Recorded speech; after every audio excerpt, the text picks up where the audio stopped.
Hello all, எல்லாருக்கும் வணக்கம். இத்தனை நாளாக எங்கள் வீடியோலாம் ஷார்ட்ஸில் தான் நிறையா பார்த்துருப்பீங்க, யாரும் வீடியோவாக பார்த்துருக்க மாட்டீங்க. இதுக்கப்புறம் நீங்கள் நிறையா வீடியோஸும் கலந்து பார்ப்பீங்க, ஷார்ட்ஸும் நிறையா பார்ப்பீங்க. எல்லோரும் நிறையா கேட்டிருந்தீங்க, ரெசிபி சொல்ல முடியல, எங்களால் சமைக்க முடியல, அதே மாதிரி வீடியோ ரொம்ப கிளாரிட்டியாக இல்லை அப்படிலாம் நிறையா சொல்லியிருந்தீங்க. அது என்னால் வீடியோவில் தான் பேசி உங்களுக்கு அதெல்லாம் புரிய வைக்க முடியும். அதனால் வீடியோ போடலான்னு முடிவு பண்ணிட்டோம். ஆனால் அது என்னோடய எக்ஸ்பீரியன்ஸில் மட்டும் நான் உங்களுக்கு ஷேர் பண்ணால் நல்லா இருக்காது. எனக்கு சொல்லிக் கொடுத்த குரு எங்கள் அம்மா தான். எங்கள் அம்மா எனக்கு சொல்லிக் கொடுக்குற மாதிரி இந்த வீடியோஸ் இதுக்கப்புறம் இருக்கும். அம்மாவும் நானும் சேர்ந்து பேசிகிட்டே அப்படியே உங்களுக்கும் சொல்லிக் கொடுத்துட்டு எனக்கும் அம்மா டீச் பண்ணுவாங்க. இப்படி தான் நம்ம குக்கிங் இருக்க போகுது. அதனால் இதுக்கப்புறம் வீடியோஸ் உங்களுக்கு ரெசிபியோடையும் உங்களுக்கு பேசியும் என்ன அளவு எல்லாமே நாங்கள் சொல்லி போட போகிறோம். இன்றைக்கி வீடியோவில் என்ன பார்க்க போகிறோம்னு பார்த்தீங்கன்னா, மீன் வறுவலும் மீன் குழம்பும் எப்படி செய்கிறோன்னு தான் பார்க்க போகிறோம். அது என்ன மீன், எப்படி வறுக்க போகிறோம், எப்படி குழம்பு வைக்க போகிறோம், எல்லாமே அம்மா நம்மளோட சேர்ந்து நமக்கு சொல்லிக் கொடுப்பாங்க. இந்த போறப்பு தான் நல்லா ருசிச்சு சாப்பிட கிடைச்சது. வாங்க அம்மாவை கூப்பிடலாம், வாமா. ஓகே, இது என்ன மீன்மா? அது கொடுவா மீன்.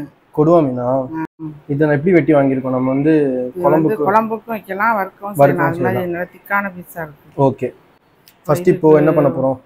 முதல்ல வறுவலுக்குள்ள மசாலா ரெடி பண்ணிடலாம். என்ன மசாலா போட போறோம் வறுக்கிறதுக்கு? இது எல்லாமே வறுக்கிற மீன் தானா? எல்லாமே வறுக்கல.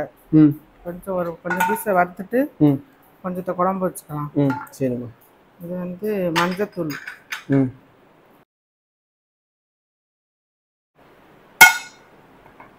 இதில் வச்சுக்கலாமா? அதுக்கப்புறம் மிளகாத்தூள் 1 ஸ்பூன், இது மல்லித்தூள், தனியாத்தூள் அது ஒரு 2 ஸ்பூன். ஓகே, நான் புளியவா? லெமன் 2 லெமன் போட்டாச்சு.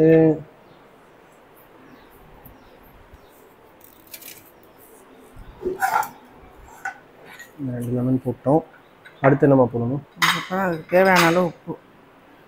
எப்பயுமே தேவையான அளவு உப்பு, தேவையான உப்பு. ஆனால் யாரும் எவ்வளோன்னு சொல்ல மாட்டேங்க. 1 ஸ்பூன் போட்டால் சரியா இருக்கும். Okay, done. இதில் இருக்க இந்த லெமன் சீடெல்லாம் எடுத்துடணும். ஓகே, இந்த இதில் வச்சுரு.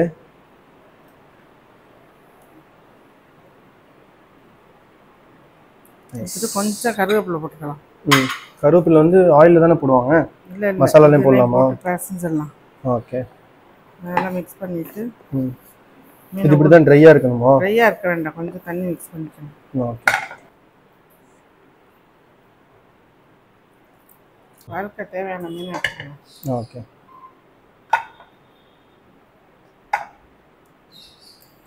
நிறையா வறுத்துட்டு கொஞ்சமாக குழம்பு வச்சுக்கலாம். சரியா இருக்குது எல்லா மசாலா. இந்த அளவு மேரினேட் பண்ணால் போதுமா? போதும், இவ்வளோ பண்ணால் போதும். Okay, nice. ஓகேம்மா, இப்போ மீன் நம்ம மசாலா போட்டு மேரினேட் பண்ணி வச்சிட்டோம். இப்போ அடுத்து மீன் குழம்புல போயிடலாம். ஆன் பண்ணிடுவோமா? வச்சா எண்ணெய் எவ்வளோ ஊற்றணும்? எண்ணெய் ஒரு 3 ஸ்பூன் ஊற்றணும். மீன் குழம்புனா கொஞ்சம் கூடுதலாக இருந்தது நல்லா இருக்கும். அப்போ தானே அந்த எண்ணெய் பிரிஞ்சு வரும் மேலே வரும்போது. ஏன்னா பார்க்குறது அவ்வளோ அட்ராக்டிவாக இருக்காது. அடுத்து என்ன போட போகிறோம்? அடுத்து வெந்தயம். 1/4 ஸ்பூன் வெந்தயம். மீன் கம்மியாக தான் வச்சுருக்கோம். ஓகே, 1/4 ஸ்பூன் சோம்பு. மீன் என்ன ஒரு 300 கிராம்ஸ் இருக்குமா? 1 கிலோ மீன். ஆமாம், அதில் நம்ம ஒரு 3/4 கிலோ கிட்ட அங்கே எடுத்துட்டோம்னா கிலோ இல்லை, ஒரு 600, 600, இது ஒரு 400 கிராம். ஓகே, வெந்தயம் அவ்வளோதான், ரொம்ப பொரியக்கூடாதா? கசப்பு வந்து. உங்கள் எல்லாருக்கும் என்ன தெரிஞ்சிருந்தால் உங்களுக்கு தெரிஞ்சிருக்கும். நான் கொஞ்ச நாள் முன்னாடி கனடாவில் இருந்தேன். கனடாவில் படிக்கிறதுக்காக போயிருந்தேன். நான் மெக்கானிக்கல் இன்ஜினியரிங் இந்தியாவில் முடிச்சுட்டு அந்தேன் நான் கனடா போயிருந்தேன் படிக்கிறதுக்காக. எதுக்கு போயிருந்தேன்னா, ப்ராஜெக்ட் மேனேஜ்மெண்ட்னு ஒரு கோர்ஸ் படிச்சிருந்தேன். படித்து முடிச்சுட்டு அதுக்கப்புறம் இந்த குக்கிங்கில் கொஞ்சம் இன்ட்ரெஸ்ட் இருந்துச்சு. சரி, ஏன் ட்ரை பண்ணக்கூடாதுன்னு ஷெஃப் கோர்ஸ் எடுத்து படித்தேன். கலினரி ஸ்கில்ஸ்ன்னு சொல்லிட்டு ஒரு கோர்ஸ் இருக்குது, அதை எடுத்து படித்தேன். படிச்சுட்டு ஒரு 1 இயர் ஒரு கெஃபேல ஒர்க் பண்ணேன் செஃப்பாக. ஸோ அது ஒரு போர்ச்சுகீஸ் குசின், அதில் கொஞ்ச நாள் ஒர்க் பண்ணிட்டு இருந்தேன். அதுக்கப்புறம் அங்கே வேலை வாய்ப்பு அதெல்லாம் ஒன்றும் பெருசாக இல்லை. கனடா ரொம்ப கஷ்டப்படுத்திடுச்சு நான் சொல்லப்போனால். அண்ட் தென் அம்மா ஆல்ரெடி கேட்ரிங்லாம் பண்ணிட்டு இருந்தாங்க இங்கே இந்தியாவில். அப்புறம் நான் ஊருக்கு போனதுலேருந்து அதெல்லாம் விட்டுட்டாங்க. ஸோ ஒரு சின்ன இன்ட்ரெஸ்ட், ஏன் நம்ம இப்போ அந்த விஷயம் நமக்கு தெரிஞ்சிருக்கேன், நம்ம அதை வச்சு ஒரு பிஸ்னஸ் பண்ணக்கூடாதுன்னு ஒரு ஆசை. அதனால் திருப்பி இந்தியாவுக்கு இப்போ கேட்ரிங் பிஸ்னஸ் எடுத்து பண்ணிகிட்டு இருக்கேன்.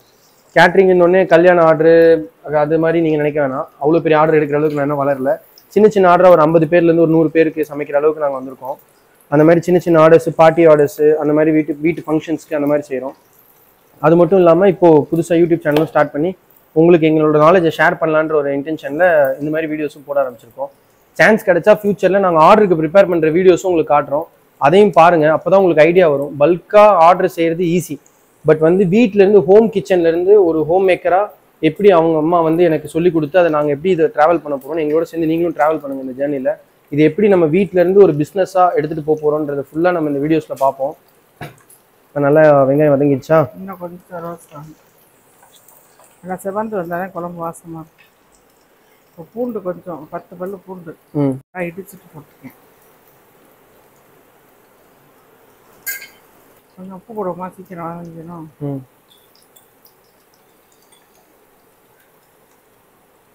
உப்பு போட்டாச்சு. உப்பு போடுவோம், பார்த்துட்டு அப்புறம் கொஞ்சம் போட்டோம். உப்பு மஞ்சள் தூள் போட்டோம்னா சீக்கிரமாக குக் ஆகிடும். ஓகே, இப்போ கொஞ்சம் கருவேப்பிலை இப்போ போட்டுக்குவோம். கடைசியாக இறக்கும் போது கொஞ்சம் போதும் போல் வெங்காயம் வதங்கணும். அடுத்து தக்காளி ஆட் பண்ணுவோம். எவ்வளோ தக்காளி இருக்கும்? 3 தக்காளி. ஓகே, சின்ன சைஸில் ஒரு 3 தக்காளி. ஓகே, எல்லாம் மசிஞ்சு வரும்போது மிளகாப்பொடி 1 ஸ்பூன் மிளகாப்பொடி,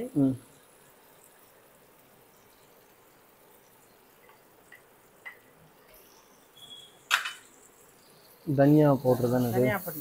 ஓகே, இது வந்து எல்லாம் சீரகம் சோம்பு எல்லாம் கலந்து அரைச்சது. ஓகே, வெறும் தனியா இல்லாமல் சீரகம் சோம்பு எல்லாம் கலந்து அரைச்சது. தனியா எல்லாம் சேர்த்து மிளகு எல்லாம் சேர்த்து அரைச்ச பொடி. ஏன் நம்ம எல்லா குழம்புக்கு, மீன் குழம்பு சிக்கன் குழம்பு எல்லாத்துக்கும் புளி கரைச்சல் ஊற்றிடலாமா? அந்த புளி மிளகாயோட பச்சை வாடை போனோன்னு ஊற்றிடலாம்.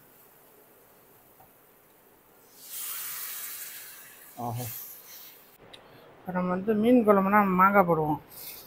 அதுதானே டேஸ்ட்டு. அப்போ தானே எக்ஸ்ட்ரா புளிப்பு கிடைக்கும். என்னை பொறுத்த வரைக்கும் மீன் குழம்பு சாப்பிட்ணுன்னா 2 கண்டிஷன். ஒன்று வந்து நல்லா உரப்பாக இருக்கணும் மீன் குழம்பு. அதை கொஞ்சமாக ஊற்றி சாதத்தில் போட்டு பிசைஞ்சு சாப்பிட்டா கூட ஓகே தான், ஆனால் உரப்பாக தான் இருக்கணும். அப்புறம் புளிப்பாக இருக்கணும், நல்லா புளிப்பாக இருக்கணும். அப்போ தான் வந்து அதை சாப்பிடும் போது ஒரு மீன் குழம்பு சாப்பிட்ற ஃபீல் இருக்கும். இல்லைன்னா கறி குழம்பு சாப்பிட்ற மாதிரி இருக்கும். அது சாப்பிடாமே இருக்கும். உனக்கெல்லாம் எப்படிமா உரப்பாக இருந்தால் தான் பிடிக்குமா சாப்பாடு? அதுக்கெல்லாம் நல்லா உரப்பாக இருக்கும். உரப்பாக தான் சாப்பிடும். அது காரணம் என்ன நான் சொல்கிறேன். நாங்கள் வந்து காரைக்குடியில் பக்கத்தில் இருக்க கல்லல்னு ஒரு ஊர்லேருந்து வரோம். ஸோ எங்களுக்கு வந்து காரைக்குடியில் பேஸுன்றனால நாங்கள் சாப்பாடெல்லாம் இந்த செட்டிநாடு ஸ்டைலே சாப்பிட்டு பழகிட்டோம். உரப்பாக இருக்கணும், நல்ல ஃப்ளேவர்ஃபுல்லாக இருக்கணும், நல்லா காரமாக இருக்கணும். எங்களுக்கு இந்த சென்னை ஸ்டைல் பிரியாணி சாப்பிட்டா கூட அவ்வளோ வந்து அது பிடிக்காது. அதனால் நாங்கள் எப்போயுமே பிரியாணி செஞ்சால் சென்னை ஸ்டைல் அடாப்ட் பண்ணிவிட்டு அதில் எங்களோட டச் கொஞ்சம் இருக்கும். கொஞ்சம் செட்டிநாடு மசாலா ஆட் பண்ணி செய்யும் போது அந்த பிரியாணியோட டேஸ்ட்டு சூப்பராக இருக்கும். ஸோ இந்த மாதிரி சில விஷயங்கள் எங்களோட செட்டிநாடு டச் இருக்கும். அதுவுமே நம்ம போகும்போது அப்கமிங் வீடியோஸில் நாங்கள் என்னன்றதை உங்களுக்கு சொல்கிறோம். நீங்களும் புரிஞ்சுப்பீங்க என்ன பண்ணுறோம், நாங்கள் என்ன எது பண்ணுறோம். நல்லா மீன் குழம்பு இப்போ நல்லா கொதிச்சு வந்துருச்சுலம்மா. கொதிச்சு எண்ணெய் நல்லா பிரிஞ்சு வந்துருச்சு. இந்த ஓரமாக நல்லா எண்ணெய் அழகாக பிரிஞ்சு வந்துருக்கு. மாங்காய் போட்டுருவோமா? மாங்காய் ரொம்ப நேரம் வேகக்கூடாதோ? இல்லை, மாங்காய் மீன் ஒன்றா போட்டால் 2 சேர்ந்தே வந்துடும். ஓகே, ஒரு 4 பீஸ் போடுவோம் போதும். நம்ம ஆல்ரெடி புளி போட்டிருக்கோம், அதோட புளிப்பு வேற இருக்கும். 100 கிராம் புளி சேர்த்துருக்கோம். மீன் ஆட் பண்ணிடுவோமா?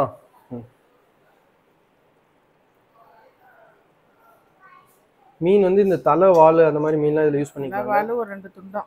ஆமாம், எப்பயுமே மீன் வாங்கினீங்கன்னா ஒரு ஃபுல் மீனாக வாங்கிக்கோங்க. பெரிய மீனாக இருந்தாலும் சரி, சின்ன மீனாக இருந்தாலும் சரி.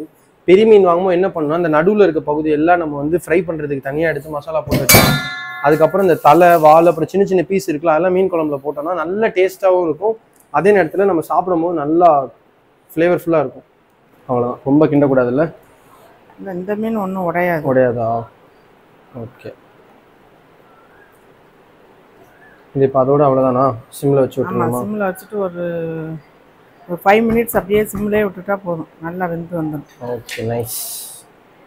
ஒரு பாட்டு பாடுறது அது வரைக்கும் யாரும் பயப்படாதீங்க, அம்மா பாடல, சும்மா தான் சொன்னேன். இதாடு மீனை ஃப்ரை பண்ணிடுவோமா?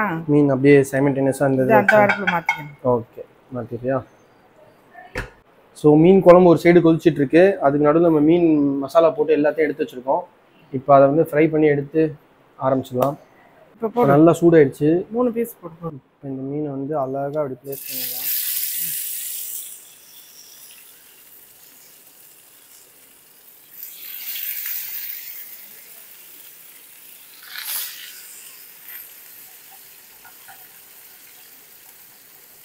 கொஞ்சம் கருவேப்பிலை போட்டுடலாமா? 2 கருவேப்பிலை போட்டுக்கலாம். அந்த குழம்புல 2 போட்டுக்கலாம். இப்போ இதை திருப்பி போட்டுருவோமா? திருப்பி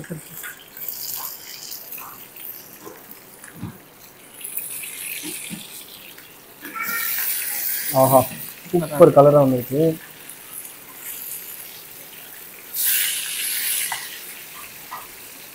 ஆல்மோஸ்ட் ரெண்டுமே ரெடி ஆயிடுச்சு. இப்போ வந்து இதை நான் உங்களுக்கு பிளேட் பண்ணிவிட்டு அதுக்கப்புறம் எப்படி ஃபினிஷிங் முடிச்சுட்டு நான் உங்களுக்கு சாப்பிட்டு பார்த்துட்டு எப்படி இருக்குன்னு சொல்கிறேன். அது வரைக்கும் வெயிட் பண்ணுங்க. நல்லா அந்த குழம்புல பார்த்தீங்கன்னா ஆயில் வந்து அப்படி அழகாக வந்திருக்கும். அதுதான் டேஸ்ட்டு. இந்த அழகான ஃபிஷ் ஃப்ரை இதை நான் அப்படி வச்சுட்டு சாப்பிட்டு பார்த்துட்டு நான் எப்படி இருக்குன்னு சொல்கிறேன். நம்ம மீன் குழம்பு செய்கிறத பார்த்து வந்துருக்காங்க. ஐயோ, ஒன்றும் இல்லை, மீன் வறுத்ததுனால மேடம்க்கு ரொம்ப இருமல் வருது. இது வேறு யாரும் இல்லை, என் அண்ணன் குழந்தை தான் இவங்க பேர் ஐந்திகா. உன் பேர் என்ன ஐந்திகா? உன் பேர் சொல்லு பார்ப்போம். உன் பேர் ஐந்திகாவா? சமத்து. உனக்கு மீன் குழம்பு ரொம்ப பிடிக்குமா? ரொம்ப பிடிக்குமா? பிடிக்காதா? ஐயோ. எல்லாம் பிளேட் பண்ணியாச்சு. இப்போ சாப்பிட்டு எப்படி இருக்குன்னு சொல்லலாம். மேடம் வந்திருக்காங்க, சாப்பிட்டுட்டு எப்படி இருக்குன்னு சொல்லுவாங்க. இப்போ உங்களுக்காக கொஞ்சம் வாஷ் பண்ணி வச்சுருக்கோம். மசாலா ரொம்ப சாப்பிட முடியாது, அதனால் கொஞ்சமாக தண்ணியில் வச்சு அப்படியே மெதுவாக அலசிட்டு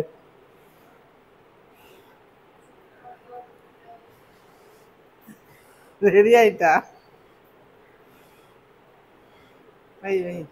இந்தாங்க, சமைச்சு சாப்பிடுங்க. எப்படி இருக்கு? எப்படி இருக்கு மீன்? எப்படி இருக்கு? சூப்பராக்கா. எப்படி இருக்கு? சூப்பராக்கா. சித்தப்பாக்கு ஒரு முத்தம். சமத்து. இப்போ நான் சாப்பிட்டு உங்களுக்கு எப்படி இருக்குன்னு சொல்கிறேன். நல்லா மீன் குழம்பு நல்லா திக்காக இருக்குது. இந்த மீன் அப்படியே எடுத்தோன்னா அப்படியே அழகாக வரும். இதை வச்சுட்டு உனக்கு வேணும் மாட்ட தங்கம்.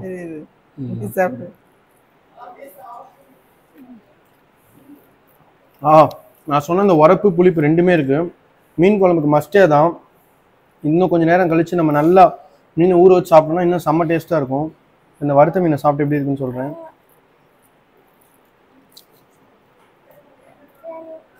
சூப்பராக இருக்குது. உள்ளே பயங்கர சாஃப்டாக இருக்குது, வெளியே மொறுமொறுன்னு இருக்குது.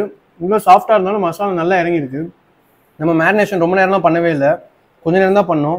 கரெக்டான மேரினேஷன் பண்ணோம்னா ரொம்ப நேரம் விடணும்னு அவசியம் இல்லை, கொஞ்சம் நேரம் விட்டு பொரிச்சாலே ரொம்ப நல்லா டேஸ்ட்டாக இருக்கும். இன்றைக்கி இந்த மீன் சூப்பராக இருக்குது. இது எல்லாத்துக்கும் முக்கியம் மீன் ஃப்ரெஷ்ஷாக கிடைக்கணும், அப்போ தான் நமக்கு இந்த மாதிரி டேஸ்ட் கிடைக்கும். சூப்பராக இருக்குது. நாங்கள் எல்லாம் சாப்பிட்டு என்ஜாய் பண்ணோம். நீங்களும் இந்த வீட்டில் ட்ரை பண்ணி பாருங்கள். பாருங்கள் அவ்வளோ சாப்பிட்டாலாம். மறக்காமல் லைக் பண்ணி ஷேர் பண்ணி சப்ஸ்கிரைப் பண்ணுங்கள். உங்கள் ஃப்ரெண்ட்ஸ் அண்ட் ஃபேமிலிஸ்க்கு எங்கள் வீடியோஸை ஷேர் பண்ணுங்கள். பார்ப்போம் நெக்ஸ்ட் இன்னொரு வீடியோவில். பாய் பாய். சப்ஸ்கிரைப் பண்ணுங்க. பாய் சொல்லு. சப்ஸ்கிரைப் பண்ணிடுங்க.